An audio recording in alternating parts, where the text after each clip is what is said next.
একের পর এক নতুন দলে নাম লিখিয়ে যাচ্ছেন সাকিব।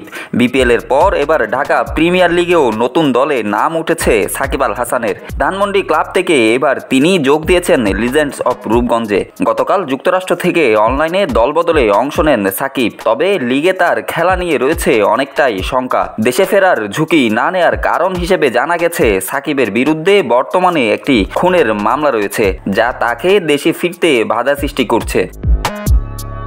ক্রিকেট সংশ্লিষ্টদের মতে সাকিবের ঢাকা প্রিমিয়ার লিগে খেলা নিয়ে শঙ্কা থাকলেও লিজেন্ডস অফ রূপগঞ্জের চেয়ারম্যান লুৎফুর রহমান বাদল জানিয়েছেন তারা সাকিবকে খেলোয়াড় হিসেবে নিয়েছে, রাজনীতিবিদ সাকিবকে নয়। সাকিব বাংলাদেশের ক্রিকেটের এক মূল্যবান সম্পদ, তারা চান না তিনি ঝরে পড়ুক। তবে দলের ভেতরের খবর অনুযায়ী সাকিবকে খেলতে হলে হত্যা মামলার নিষ্পত্তি করতে হবে।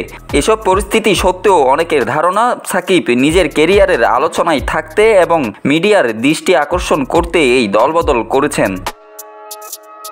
লুৎফুর রহমান বাদল আরও জানিয়েছেন রোজার মধ্যে আবারও ইংল্যান্ডে বোলিং অ্যাকশন পরীক্ষা দেবেন সাকিব, যা তার খেলার ভবিষ্যৎ নির্ধারণে গুরুত্বপূর্ণ ভূমিকা রাখবে।